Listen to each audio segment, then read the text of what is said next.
500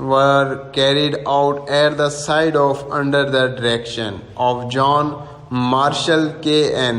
Dixit।